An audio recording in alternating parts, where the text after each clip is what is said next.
This is Butterfly by Axelle Carolyn. Dr. Alistair lifted the plastic sheet protecting the bed, let Mrs. Adler step inside the sterile area. He followed her in and closed the opening carefully behind them. Mrs. Adler held her breath. Could this mummy-like figure, surrounded by humming machines and lying still on this hospital bed, really be her son? You may go closer if you wish, Dr. Alistair said. She hesitated, then took a couple of steps forward. John was wrapped head to toe in white gauze, in places stained shades of yellow and red. Only parts of his face were visible. One of his eyes had swollen shut, reduced to a mere slit. His grotesquely bloated lips drew an uncertain line in a block of charred, blistered flesh. A feeding tube, one of John's many precarious links to life, had been inserted into his nose. Tufts of hair stood out between the layers of gauze, yet they were few and far between. The head itself was oddly shaped under the bandages, with inexplicable protuberances on the side of his chin and on his left temple. The happy 25-year-old who only last week had insisted on organizing a barbecue with his parents to celebrate his engagement, not an eyelid was left. Mrs. Adler forced herself to smile at her son through the stinging tears that streamed down her cheeks. "John," she called. The young man did not respond. He didn't even acknowledge her presence. "John, honey, it's me. It's Mommy." No reaction. Mrs. Adler turned to the doctor, inquisitive. "He has suffered second and third degree burns on nearly 70% of his body," Dr. Alistair explained. "That he is still with us at all is a miracle.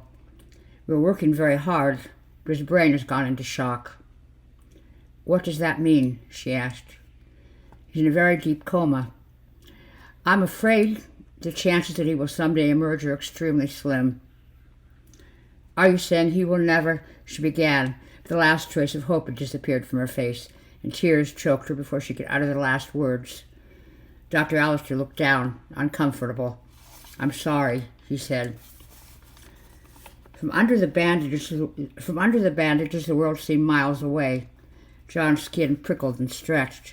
The sensation was odd, but not entirely unpleasant. At any rate, nothing comparable to the excruciating pain of the flames. His eyelids were still too heavy to lift, but he felt the protective chrysalis around him, tightly wrapped around his slowly rejuvenating skin. He sensed the soft, gentle light filtering through the membrane which shielded him from the harshness of the world.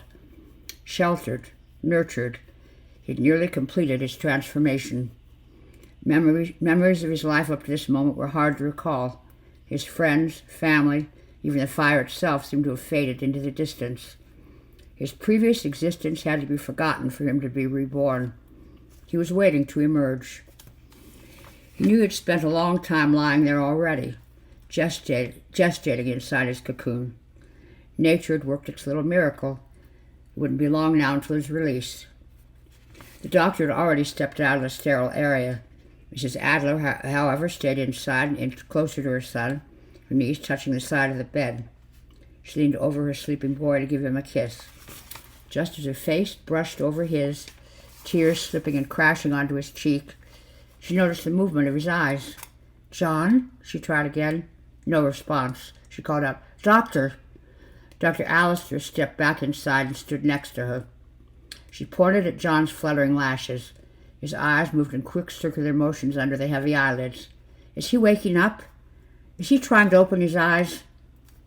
Dr. Alistair observed his patient for a moment. Finally, he shook his head. "He's not waking," he said. "He's dreaming."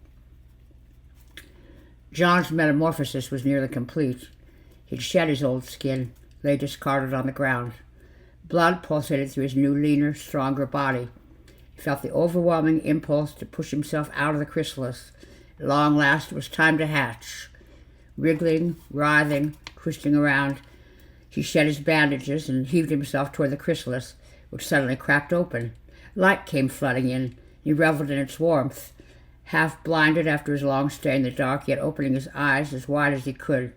Finally he emerged, a creature whose smooth skin gleamed and glistened in the sun, and sat on the torn, empty shell, looking around, taking in his environment. He slowly opened his wings, feeling them harden as blood spread through their veins. They were impressive, translucent, each one as long as his whole body.